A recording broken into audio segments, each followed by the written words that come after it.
Om Namo Bhagavate Vasudevaya. Om Namo Bhagavate Vasudevaya. Om Namo Bhagavate Vasudevaya. Narayanam Namaskritya Naram Chaiva Narottamam Devim Saraswatim Vyasam Tato Jayam Udirayet Nashtaprayeshu Abhadreshu Nityam Bhagavata Sevaya Bhagavati Uttama Shloke Bhaktir Bhavati Nayishtiki Sranvata Sakata Krishna Punyashravana Kirtanam Vidyanto Asya Bhadrani Viduroti Sahisrunam.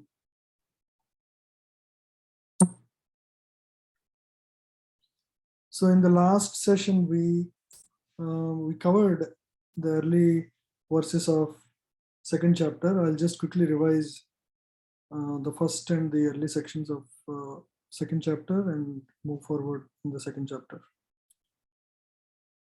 So the first chapter defined absolute truth and also gave a hint of the glories of the Srimad Bhagavatam and invited everybody to relish Srimad Bhagavatam, followed by the questions by the sages of Naimisharanya to Suta Goswami.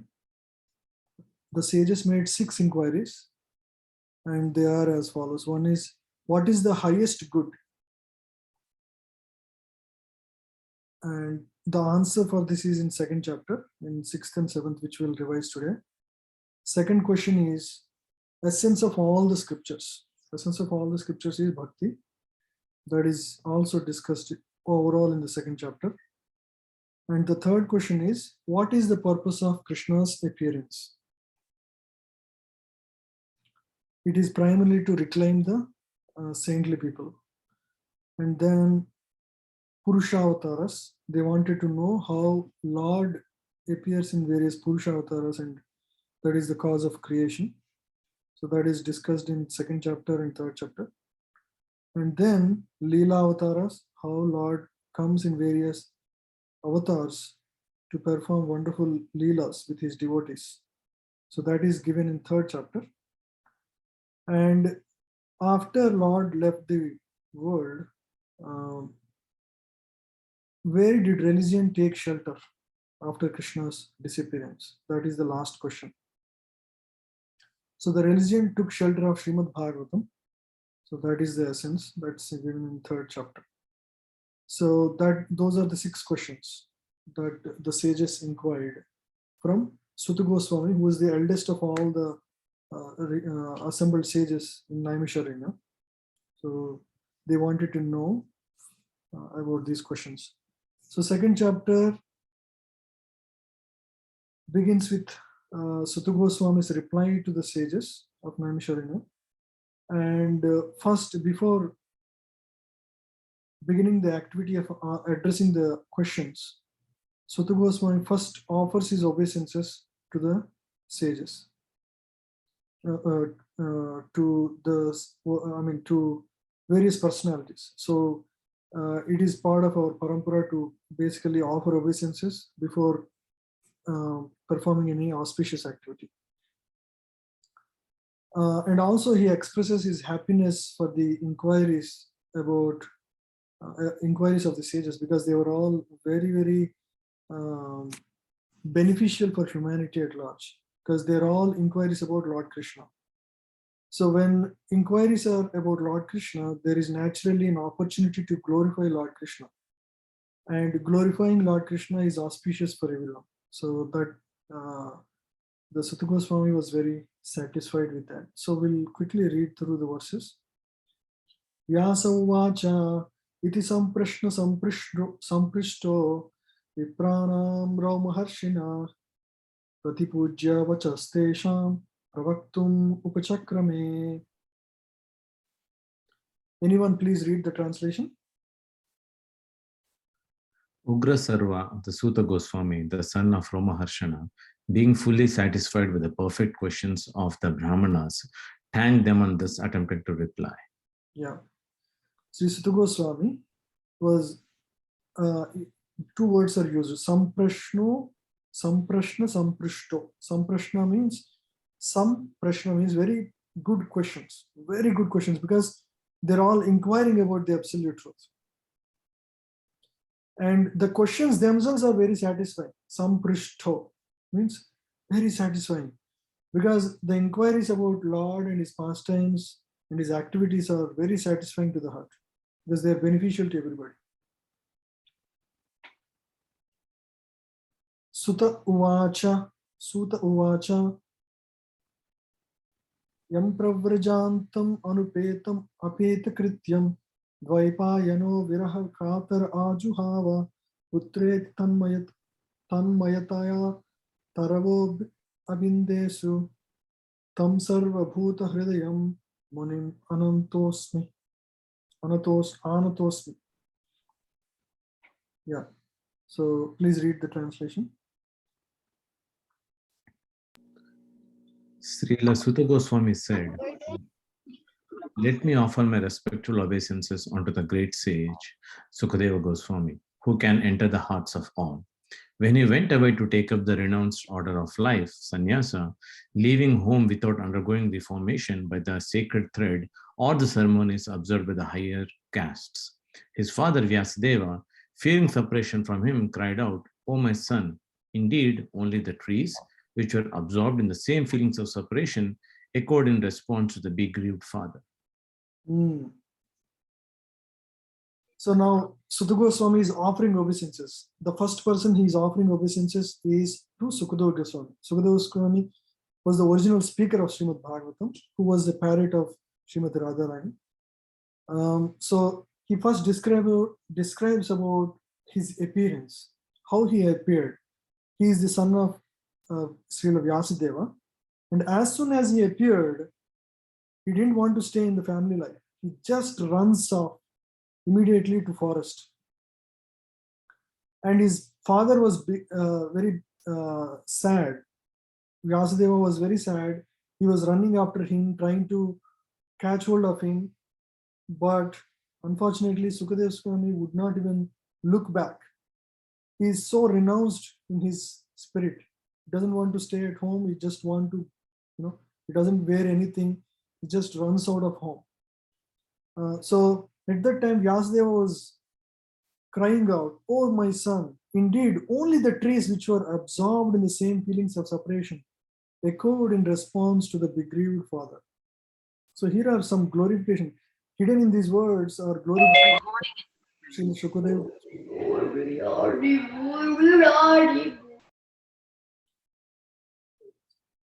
So here there is discussion about the qualities of Srila Shukadeva Goswami, so which we'll discuss here. So there are three qualities discussed here. One is Pravrajantam Anupetam Apeta Krityam. So which means Sukadeva Goswami, as soon as he is born, generally a person goes through purificatory ceremonies. So that is how a person qualifies himself to be a Brahmana. But Sukadeva Goswami, by his spirit of renunciation, is already advanced in consciousness. So it is not even really required for him. He doesn't go through any sacred thread ceremony, Anipetam, Apeta Krityam. He doesn't undergo any other purificatory rituals, doesn't perform any prescribed duties. He just goes out of home running away, in pursuit of absolute truth. So only Tarava Abindesu, which means the trees responded, because Sukadeva Goswami has the power to enter the hearts of the trees. Generally, trees are very dull. They are very low in consciousness. However, Sukadeva Goswami is such an advanced soul. A pure devotee can affect the hearts of even lower conscious animals. For example, when Lord Chaitanya was in Jharkhand forest, when he was just walking around singing Harinam, even he was affecting the hearts of animals, and the animals were in ecstasy, chanting Haribol. In that way, they lose consciousness, and even the animals which are, which have animosity in general, they were very friendly to each other in that moment. So that is the effect of an advanced devotee. So an advanced devotee like Sukadeva Goswami, when he was running away, even the trees were feeling pain in their heart, just as Vyasadeva was feeling pain. So that was the meaning of this word.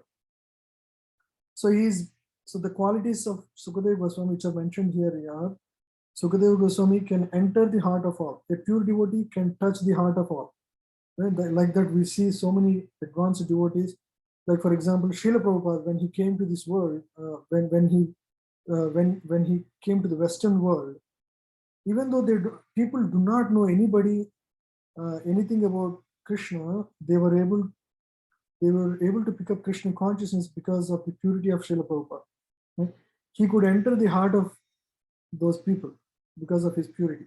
So similarly, Sukadeva Goswami, he is such an advanced soul, he can enter the heart of all, and he is beyond all samskaras, being highly conscious right at the beginning, at the birth itself. And even the dull trees were responding to the Father's cries, right? Because Sukadeva Goswami can affect even dull trees.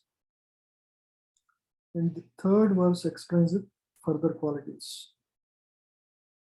Yeah, Prabhupada nicely explains about sacred thread, which is a sign of person competent in reading Vedas from Acharyas. I think last week His Grace Madhachandra Prabhu discussed this. I will not discuss. Yeah, so how a twice born is called Dvija, and after qualifying as everyone may study Vedas, and once he becomes well versed in Vedas, he becomes a Vipra or a qualified Brahmana, and thus realizes absolute truth. Vaishnava is even above Brahmana because he worships Lord Krishna. Right? So that's all described here. We'll not discuss further. Okay? Yeah. So further qualities of Sukadeva Goswami are described in verse 3. Yasvanubhavam akila srutisaram ekam adhyatmadipam atitirshitam tamo andham samsarinam karunayah purana guhyam tam vyasa sunum upayami gurum munina. Yeah, so now further qualities of Srila Shukadeva Goswami are explained. Can anybody read the translation? I'll read, Prabhuji. Yeah, go ahead. Let me offer my respectful obeisances unto him, Shuka, the spiritual master of all, the son of Vyasadeva, who, out of his great compassion for those gross materialists who struggle to cross over the darkest regions of material existence, spoke this most confidential supplement to the cream of Vedic knowledge, after having personally assimilated it by experience. Yes. So further qualities of Srila Shukadeva Goswami are explained here. So you see the words compassion. Why he did this? Out of great compassion for gross materialists who struggle to cross the darkest regions of material existence. A pure devotee takes all the hardships to bring Krishna consciousness to the materialistic people, even though it is a personal inconvenience. So they do not consider that. They actually look for the welfare of the humanity at large. So that's one quality. And personally, he is assimilated it by experience. The knowledge of Srimad Bhagavatam, he is already completely assimilated this knowledge by experience. So he is a pure devotee. And he is also spiritual master of all sages. When he was speaking, even his own father, his own spiritual master, they were all assembled, because even though they all know Srimad Bhagavatam already, they want to relish it when it is spoken by Srila Shukadeva Goswami, because he is such a pure devotee.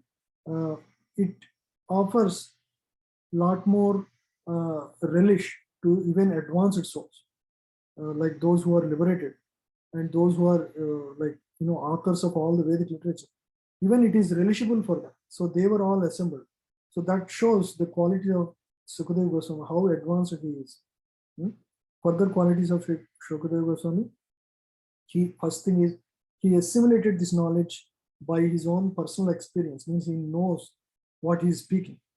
And he is very compassionate to materialists, just like Lord Chaitanya, who, who compassionately delivered this world, and Srila Prabhupada, and he is also Guru of the sages.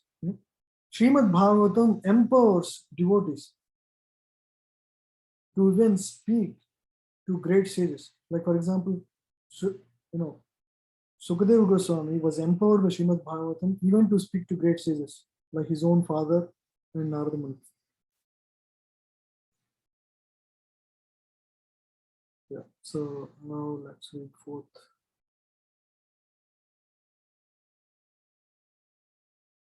Yeah. So Prabhupada offers very nice purports. I have highlighted some of them. Some of the points, we'll read some of them and we'll basically skip, and I'll make this page available so you can all read. So there is no point in arguing that a materialist man can be happy. No materialistic creature, be he the great Brahma or insignificant ant, can be happy in the material world. Everyone tries to make a permanent plan for happiness, but everyone is baffled by laws of material nature. Therefore, the materialistic world is called the darkest region of God's creation. Yet, the unhappy materialist can get out of it simply by desiring to get out. Unfortunately, they are so foolish that they do not want to escape. Therefore, they are compared to camels who relish thorny figs, because he liked the taste of figs mixed with his own blood. Camels in the desert, they eat thorny twigs, and in the process, they actually suck their own blood. They drink their own blood and they think that they're becoming happy because they're. So that is exactly the happiness of a materialistic person in this material world. There is no real happiness, right? So such materialists are called karmis. Out of hundreds of thousands of karmis, only a few may feel tired of material engagement and desire to get out of the labyrinth. Such intelligent persons are called jnanis. Jnanis are those who are frustrated with the dualities of material existence, right? So they want to pursue beyond the three modes of material nature. Vedanta Sutra is directed to such jnanis by Srila Vyasadeva, but Srila Vyasadeva, being the incarnation of Supreme Lordhead, could foresee the misuse of Vedanta Sutra by unscrupulous men, and therefore he personally supplemented the Vedanta Sutra with Srimad Bhagavatam. It is clearly said that this Bhagavatam is the original commentary of Brahma Sutra.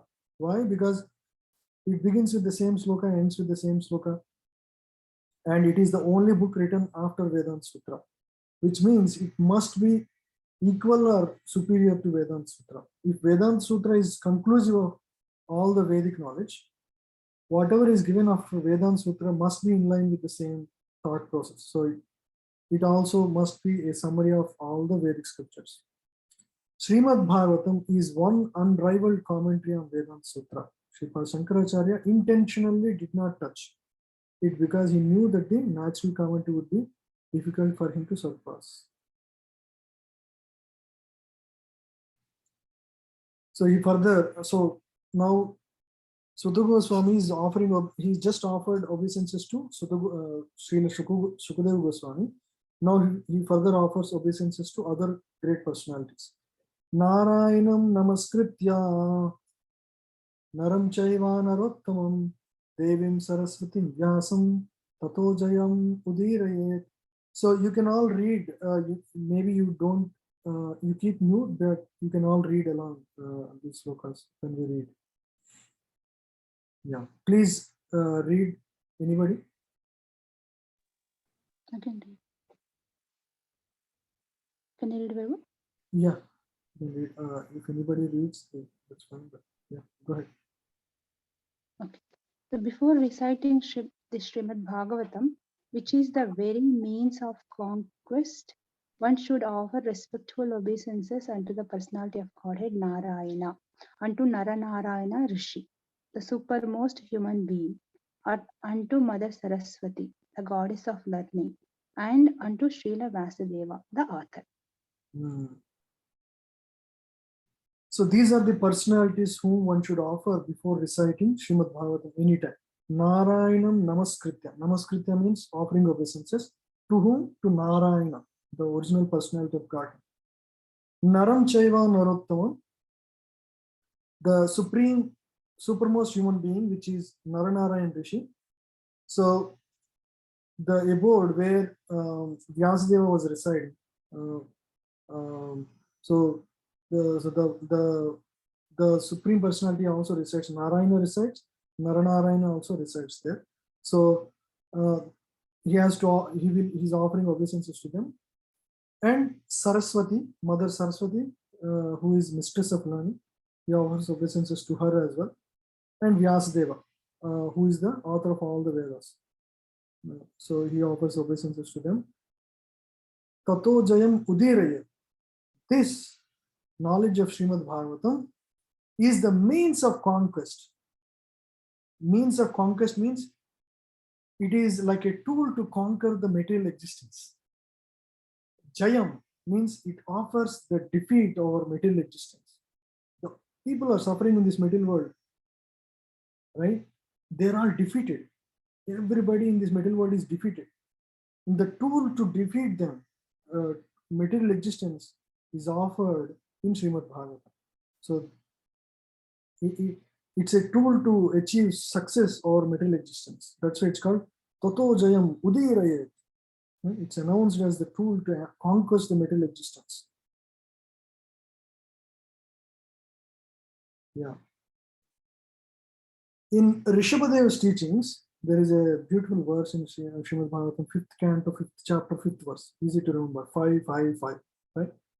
Para bhavas tavad abodha jato yavan jijnasata atma tattvam yavat kriyas tavad idam mano vai karmatmakam yena sharira bhanda.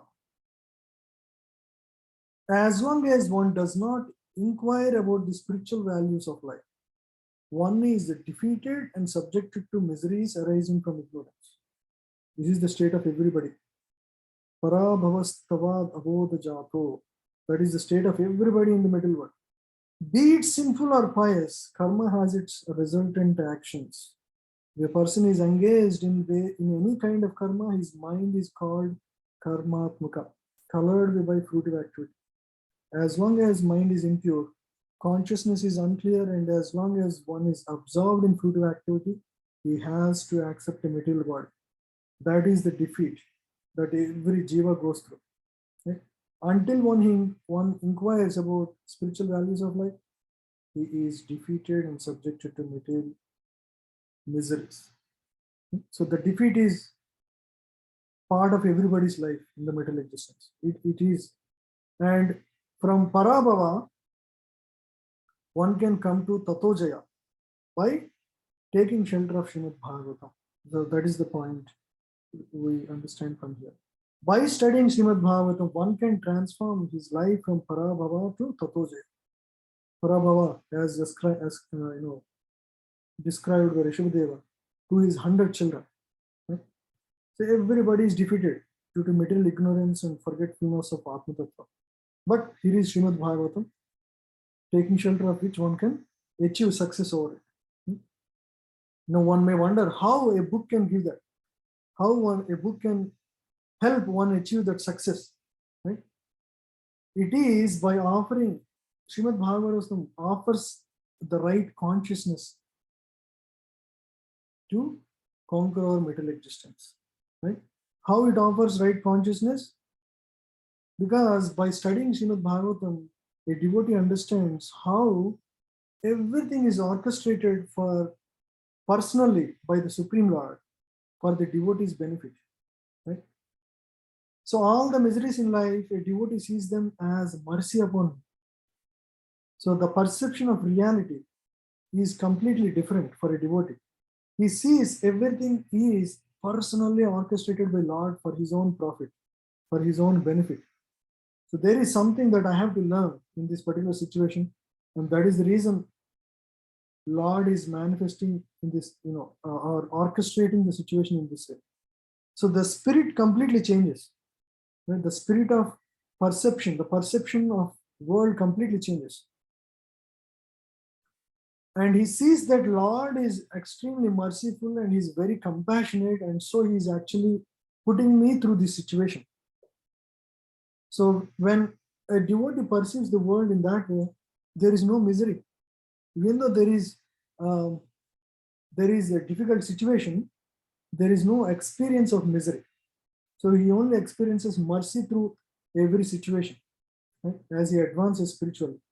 So that kind of, so if somebody studies Bhagavatam every single day, he will have that kind of experience through all the difficulties of his material life. Okay. So now let's read the verse 5. Munaya sadhu prishtoham bhavadbhir lokamangalam yatkrita Krishna samprashno yenatmasu prasidati. Munaya sadhu prishtoham.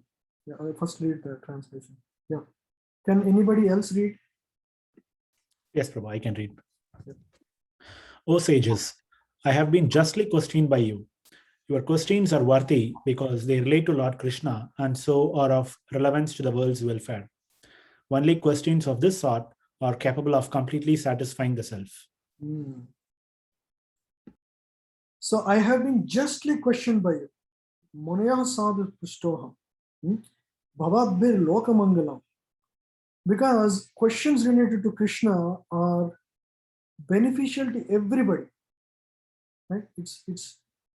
It will bring about lokamangalam. And so Sukadeva Swami was very, very satisfied with the questions. Right? Because it brings about satisfaction to the self. It brings about auspiciousness in the world. Right? Your questions are worthy because they relate to Lord Krishna. Whatever is, because Lord Krishna is the absolute truth. He is the source of everything. He is everything, right? And so he is the summum bonum. So any inquiries about him will bring lokamangalam, and it will satisfy the self. Any discussions about such topics will bring about satisfaction to the self. Yeah. Since it has been stated herein before that in the Bhagavatam the absolute truth is to be known, the questions of the sages of Naimisharanya are proper and just because they pertain to Krishna, who is the personality of Godhead, the absolute truth. Okay? So in this verse, Bhagavad Gita 15:15, we know this Vedascha sarvam hameva vedya Vendanta krit veda videva chaham sarvasya chaham vidisannivisto matta smriti gnanam apohanam cha Vedaischa sarvai ahameva vedyo Vedanta krit veda videva chaham. Right? So Lord Krishna is seated in everybody's heart. And from me comes remembrance and knowledge and forgetfulness. By all the Vedas, I am to be known. He is the purpose of study of Vedas. Indeed, I am the compiler of Vedanta and I am the knower of the Vedas. Right? So he is the purpose of study of Vedas, and Bhagavatam is all inquiries about him and descriptions about him. And so naturally, this book, studying this book will bring about satisfaction to the heart. Yeah, the whole world is full of questions, Prabhupada says. The birds, beasts, and men are all busy in the matter of perpetual questions and answers. In the morning, birds in the nest become busy with questions and answers. And in the evening, also, the same birds come back and again become busy with questions and answers. What are their questions? Where is the food, right? Where is the person to mate? Where is the shelter? Where can I defend? How can I defend myself? So these are the questions of birds and beasts. Right? The human beings, unless he is fast asleep at night, is also busy with questions and answers. Right? The businessmen in the market are busy with questions and answers, and so are the lawyers in the court and the students in the schools and colleges. So everybody is asking questions, right? From morning till evening. Satisfaction of the soul can only be obtained by questions and answers on the subject of Krishna. Right? But all these questions, they don't bring satisfaction to the heart, right? They bring satisfaction to the tummy or they bring satisfaction to the senses, but they don't touch the heart. The only thing that touches the heart is inquiries about the absolute truth. Because Srimad Bhagavatam deals with the questions and answers that are related to Krishna directly, we can derive the highest satisfaction only by reading and hearing the transcendental literature. This transcendental literature. One should learn Srimad Bhagavatam and make an all-round solution to all problems pertaining to social, political, or religious matters. Srimad Bhagavatam and Krishna are the sum total of all things. So, Srimad Bhagavatam answers or it solves problems related to social, political, and religious matters. Everything is available here. Yeah. Savai pumsham paro dharmo yato bhaktir adokshaje ahaituki apratihata yayatmasu prasidati. Another beautiful verse. Yeah. Please read. Hare Krishna Prabhuji, I can add. The supreme occupation dharma for all humanity is that by which men can attain to loving devotional service unto the transcendental Lord. Such devotional service must be unmotivated and uninterrupted to completely satisfy the self. So, the supreme occupation, paro dharma, for everybody, for all humanity, because other living entities cannot perform this, especially for human beings, is to attain loving devotion service to the Supreme Lord. This is the only way.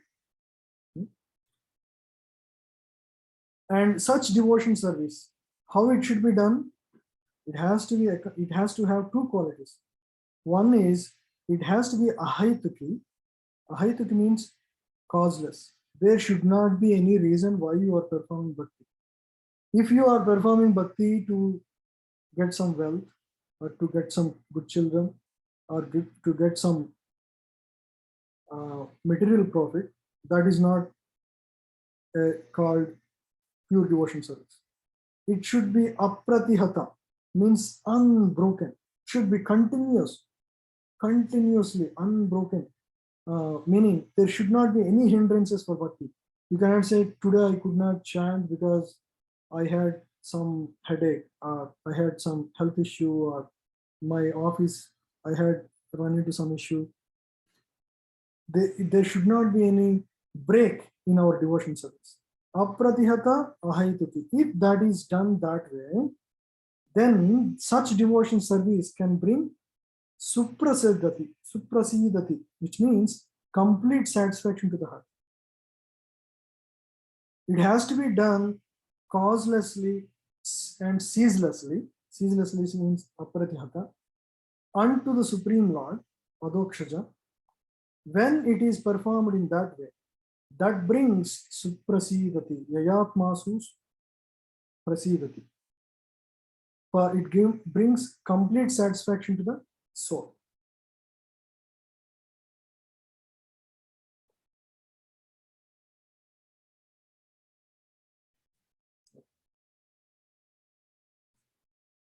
So these verses, verse 6 and 7, we are in verse 6.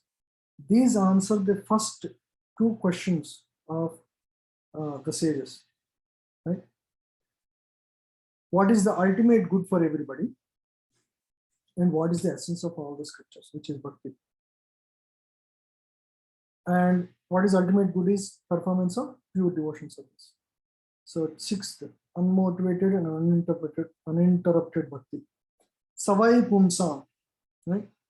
So this verse, it talks about two aspects. One is ahaituki bhakti and apratihata bhakti, right?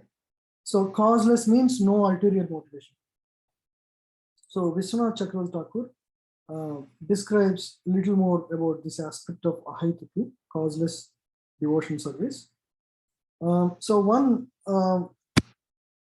He talks about how bhakti itself is causeless, right? Bhakti is ahaituki, meaning how one can achieve bhakti, right? For example, I'll ask you a question, right? Does devotee association brings about bhakti? Anybody want to answer? Yes, Prabhuji. Only with their mercy we'll get started. Yes, yeah, I mean, but the question is, does devotee association brings about bhakti. Actually, it doesn't. It nurtures bhakti, but it is not the cause of bhakti. Okay, we'll understand why it is so. And the next question that Vishwanath Pad asks is, does austerities and penances cause bhakti?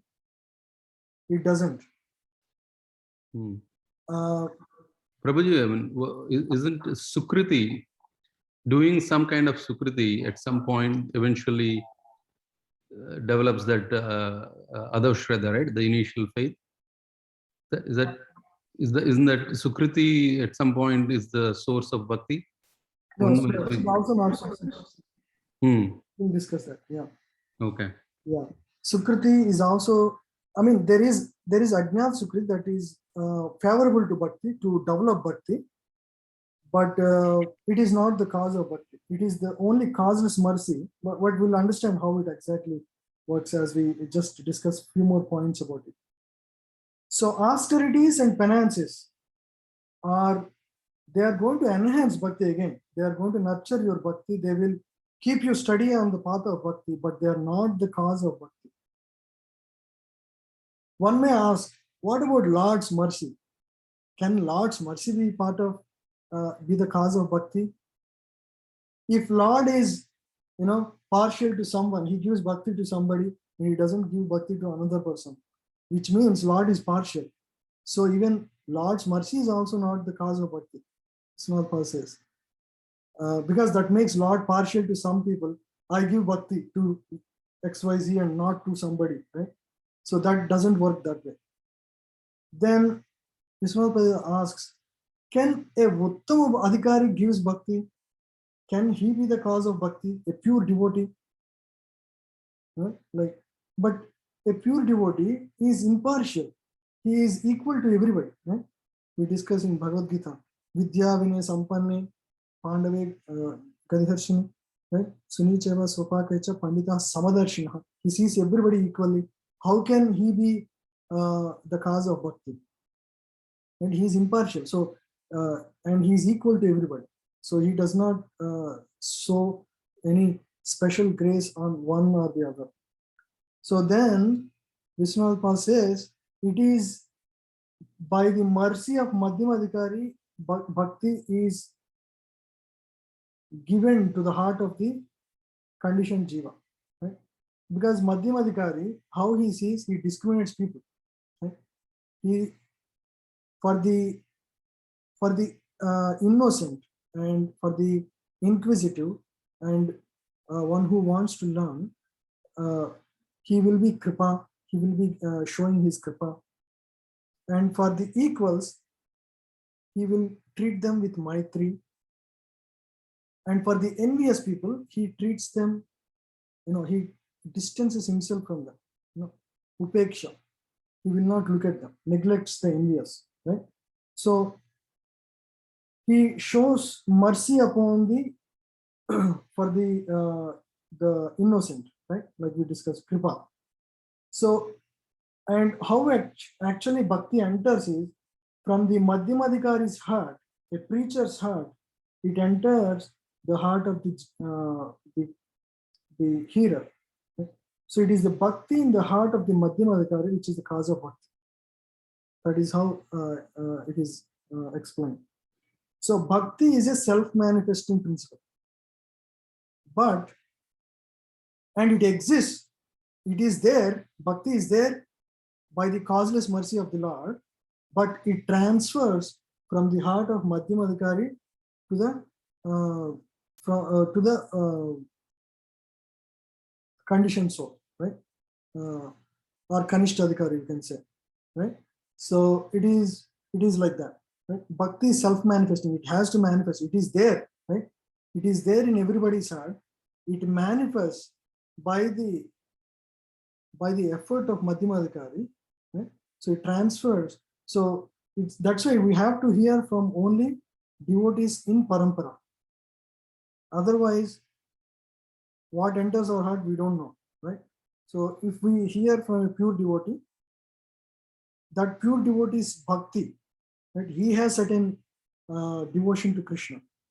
That propels the devotion in our heart, and we get inspired to perform devotion service.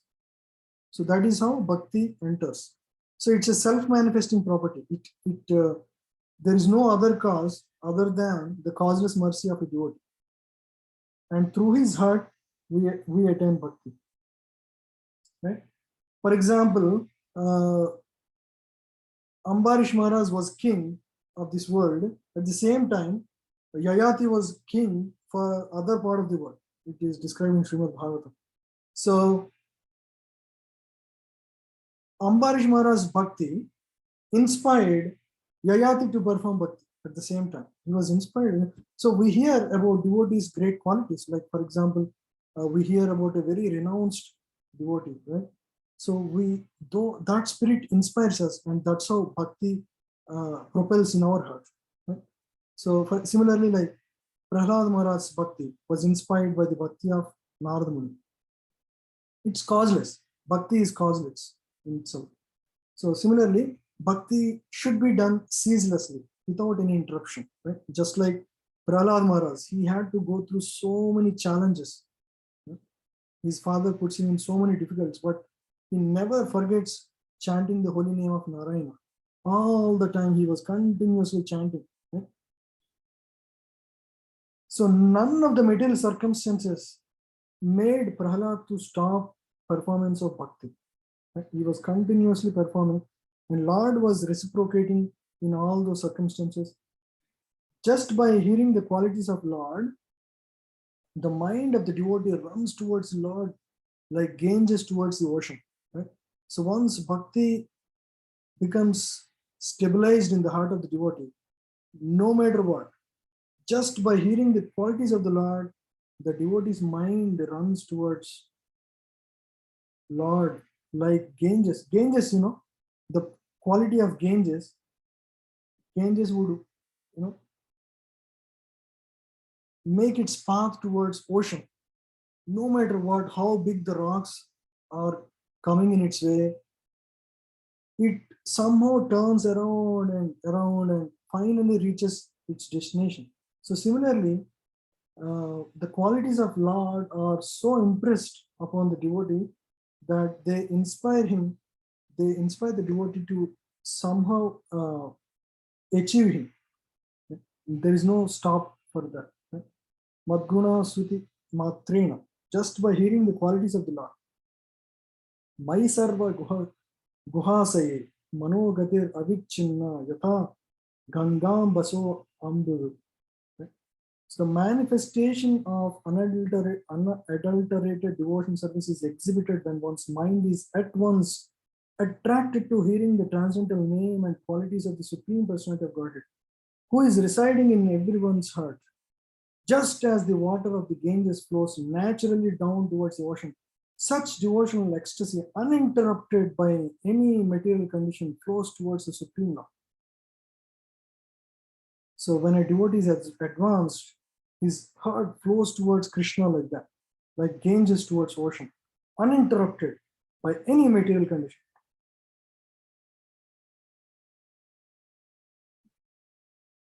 So another beautiful sloka in 8th chapter in Queen Kunti's prayer. This is we'll discuss this in depth again when we discuss it. Tvaime ananya vishaya matir madhupate shakrit ratim udva hata abdha gangen vaigham udanvati. O Lord of Madhu, as the Ganges forever flows to the sea without hindrance, let my attraction be constantly drawn unto you without being diverted to anyone else. So that is Queen Kunti's prayer. Yes, I don't want to be attracted to anything else. Let my mind continuously be attracted to you and nothing else. Just like Ganges somehow finds its way to sea, I want to be attracted to your lotus feet in the same way. So we should also, when we read these things, we should be inspired to also perform devotion service in the same spirit. Let my mind be attracted to you in all circumstances, without any interruption, ceaselessly and causelessly, let me not perform devotion service with any motivation.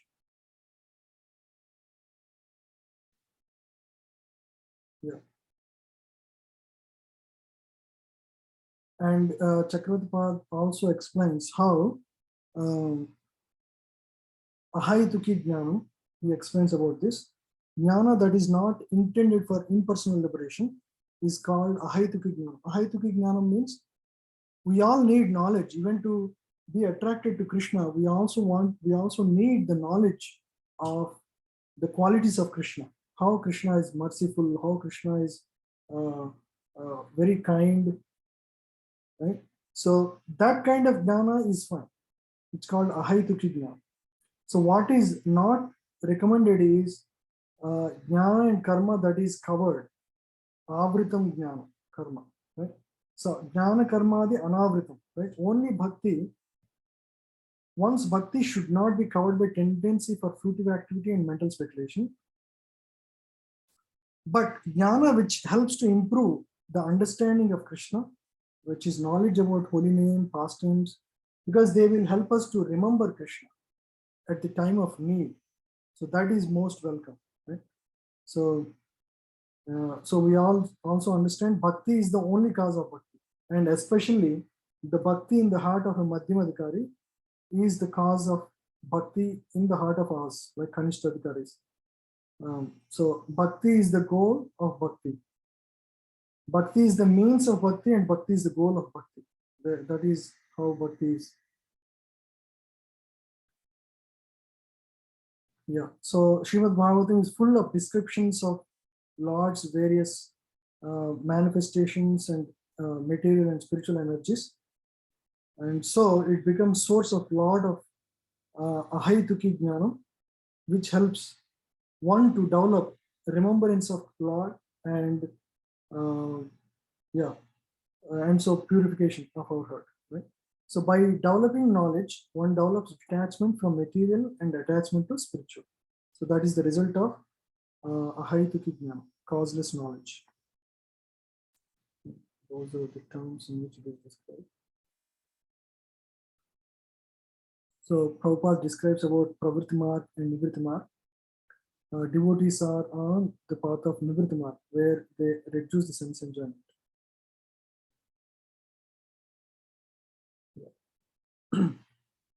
Hare Krishna, Prabhuji. Yes, Prabhu.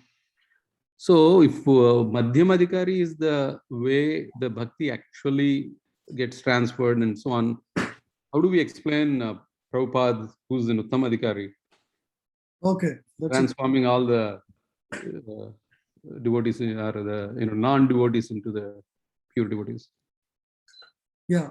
So Srila Prabhupada is Uttamadhikari, but he himself said that for the purpose of preaching, he comes down to the level of Madhyamadhikari. Just for the purpose of it.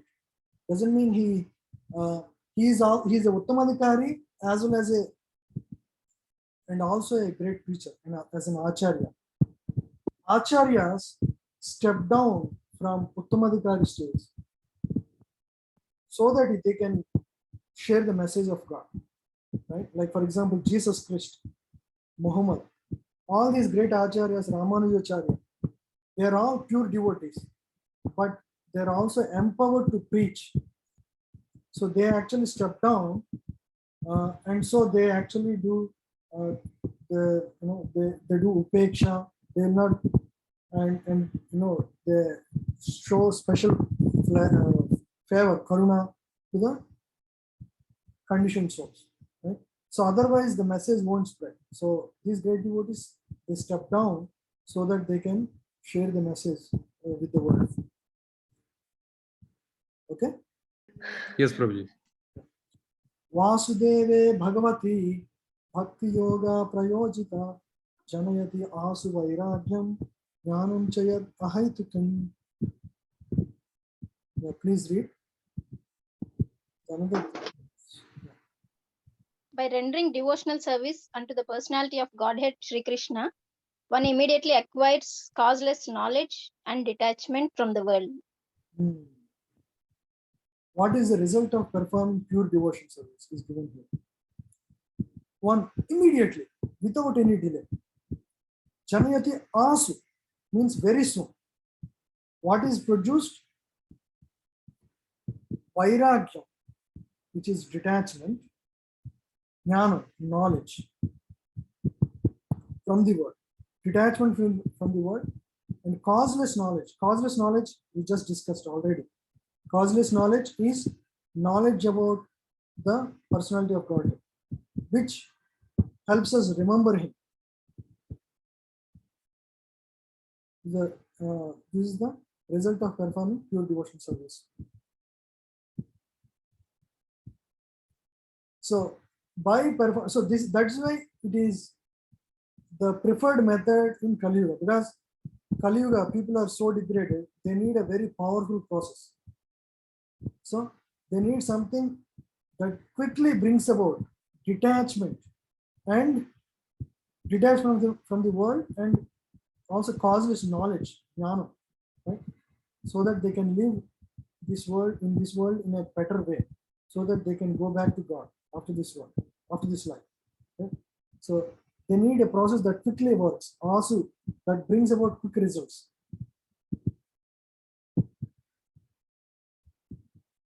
The principle of knowledge and detachment are two important factors on the path of transcendental realization. Knowledge and detachment are important. The whole spiritual process leads to perfect knowledge of everything material and spiritual. And the results of such perfect knowledge are that one becomes detached from material affection and becomes attached to spiritual activities. Becoming detached from material things does not mean becoming inert altogether, as men with a poor fund of knowledge think. Naishkarma means not undertaking activities that will produce good or bad effects. Negation does not mean negation of the positive. Negation of the non-essential does not mean negation of the essential. Right? Vairagya does not mean you give up everything, including Krishna. So, similarly, detachment from material forms does not mean nullifying the positive form. Right? So, detachment is only from the material things or material forms, not from the spiritual forms. Right? So, the bhakti cult is meant for self-realization of the positive form. When the positive form is realized, the negative forms are automatically eliminated. Therefore, with the development of bhakti cult, with the application of positive service to the positive form, positive service to the positive form. You see, positive service means devotion service. There are so many services. The positive service is devotion service. So the positive form is the spiritual form, Satchidananda Vigraha of the Supreme Personality of God. One naturally becomes detached from inferior things and becomes attached to the superior things. The superior things are Nama, Rupa, Ruchi, Nama, Rupa, Guna of the Supreme Personality of God. One becomes attached to those aspects of the Lord. They want to hear more and more of the spiritual qualities and forms of the Supreme Personality of God.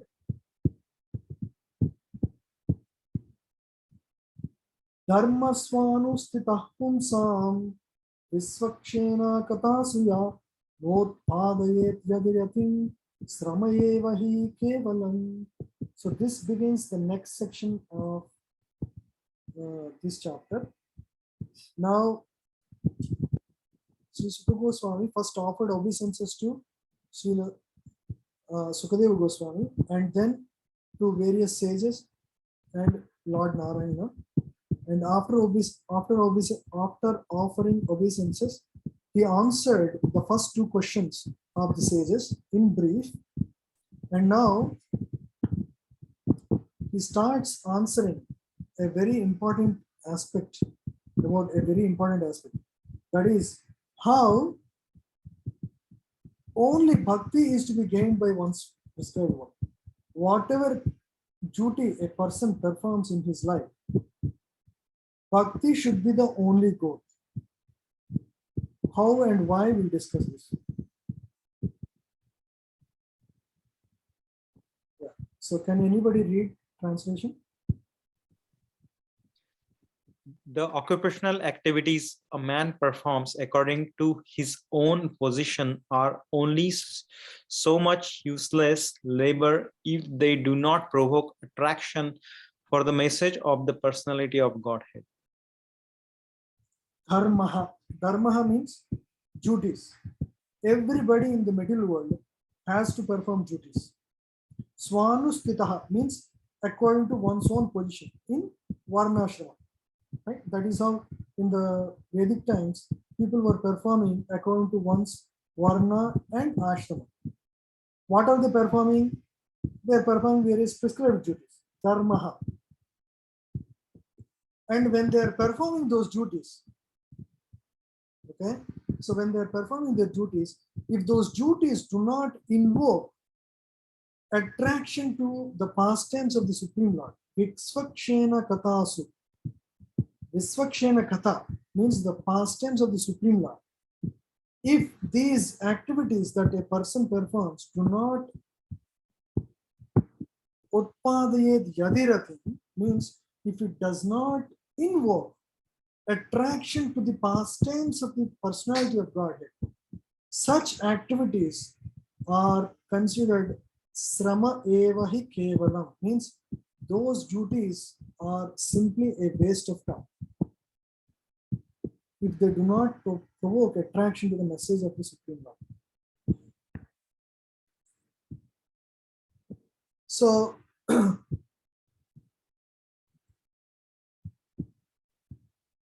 so performing Varnashrama duties is not condemned. So the duties themselves are not condemned. One has to perform duties because to maintain livelihood, one has to perform duties. But if one performs only for the material gain, right? So in the Vedic understanding is dharma should be performed for artha. Once artha means profit, right? You get some profit when you perform an activity, you get some profit. Dharma is performed for artha. Artha is used to perform kama, to enjoy the fruits. And once kama is done, but kama doesn't give satisfaction. Kama instead actually frustrates the jiva. And when he is frustrated, he takes to moksha. Right? That is the process. Dharma, artha, kama, moksha. But what is this verse saying? Do not perform dharma for artha. Instead, perform dharma for moksha. Do not perform dharma. So don't perform 1 for 2, perform 1 for 4. Okay, is it clear? Yeah. So in Chaitanya Charitamrita Madhya Leela, where Lord Chaitanya was discussing about the purpose of work with Sri Ramananda Raya, who was a great devotee of Lord Krishna, is a pure devotee of Lord Krishna. So in their Ramananda Raya Samvada, it's called. Is Madhya Leela 8th chapter. So in that discussion, Lord Chaitanya asked Ramananda Raya, what is the right, what are the prescribed duties for a householder? So in that discussion, so Ramananda Raya gives various propositions, various answers in answer to the question of Lord Chaitanya. So first thing he offers is Swadharma Acharana, means performance of one's Varnashrama Dharma. And Lord Chaitanya says, this is external. This is not the right thing, because performance of Varnashrama, people only do it for material gain. Right? So just by following Varnashrama, one may achieve some purification, but it is a very slow process. It's an external. It's a bahya. Iha upadhi. He doesn't like that answer. Then Ramananda proposes one more level of answer. He says, Swadharma Tyaga means perform duty, but in a detached spirit.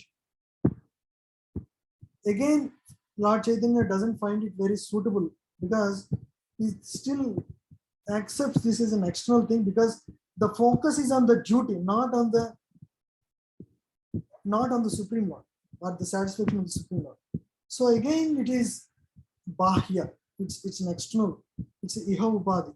Lord Chaitanya doesn't accept this as a proper answer. Then goes one level up, and Ramananda Raya says, Jnana Mishra Bhakti. What about Jnana Mishra Bhakti? Bhakti, but mix it with Jnana.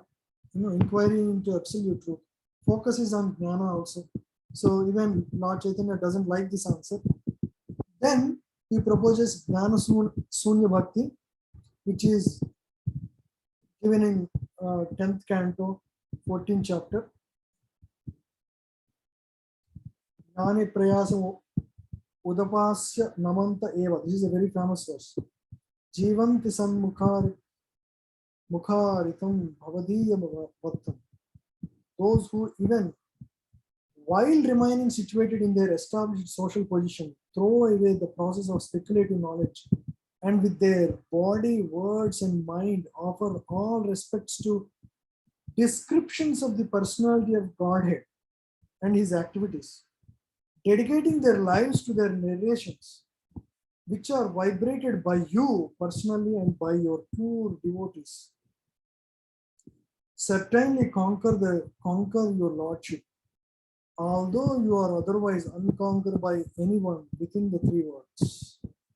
Even Lord can be conquered by a regular householder. Right? You see, remaining in their own social positions, but they throw away the process of speculative knowledge, right? Jnana Prayasa, given up. With their body, words, and mind offer respects to descriptions of your personality, right?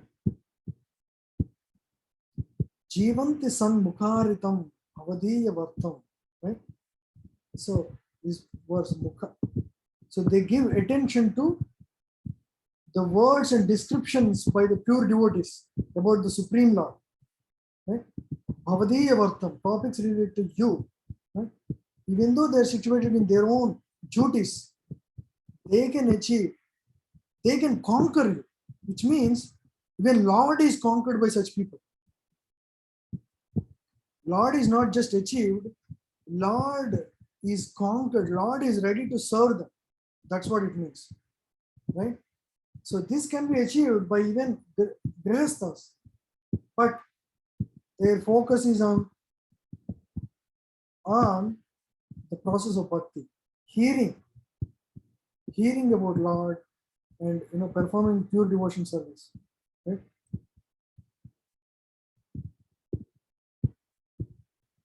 Yeah. So this Lord Chaitanya accepts. Yes, if one gives up Jnana Prayasa and gives full attention to hearing the pastimes of the Supreme Lord, which alone brings satisfaction to the soul. Yes, I accept that. Right? So again, in 8th chapter of Bhagavad Gita, same thing is given.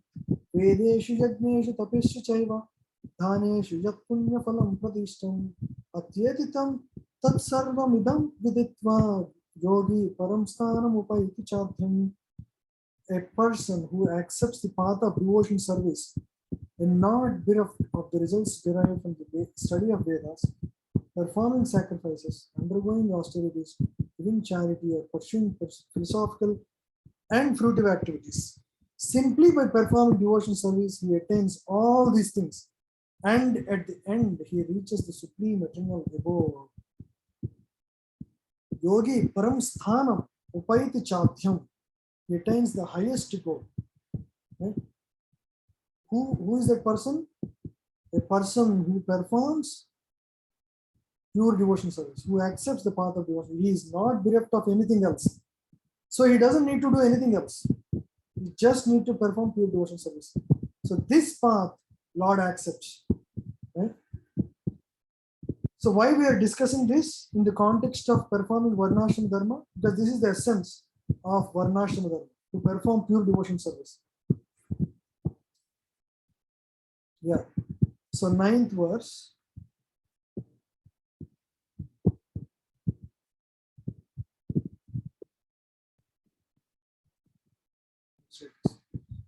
धर्मस्य हि अपवर्गस्य नार्धो अर्धोपयकल्पते नार्धस्य धर्मैकान्तस्य कामो लाभाय हिस्मिता. Yeah, please read.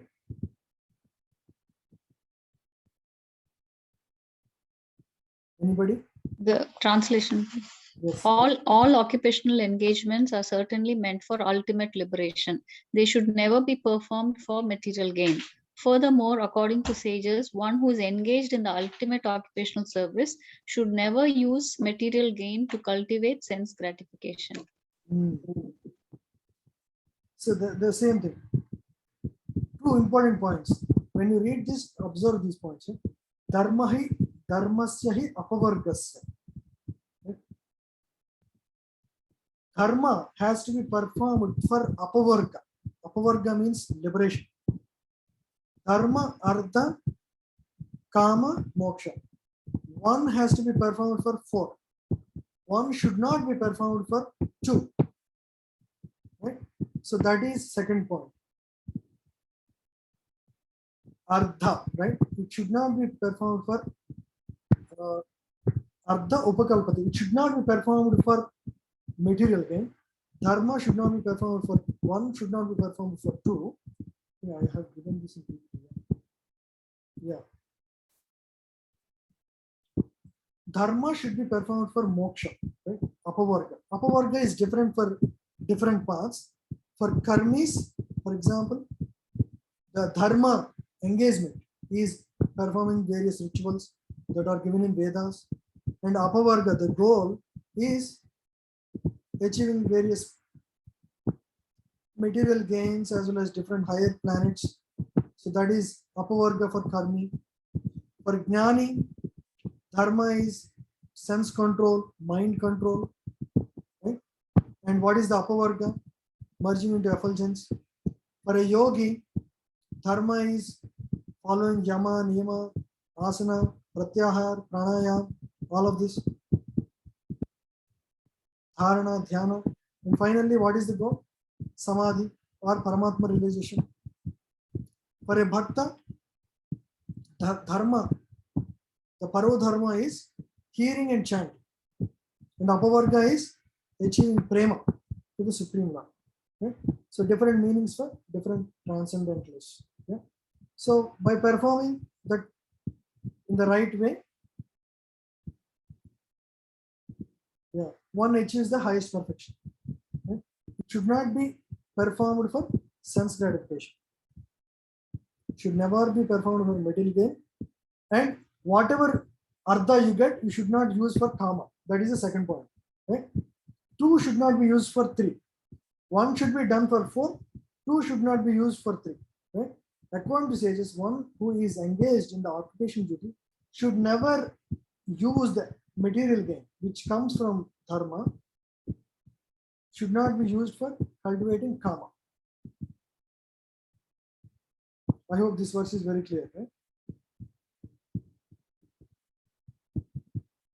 Even in the Vedic literature, for all sorts of religious performance, an allurement of material gain is offered. And most people are attracted by such allurements or blessings of religiosity.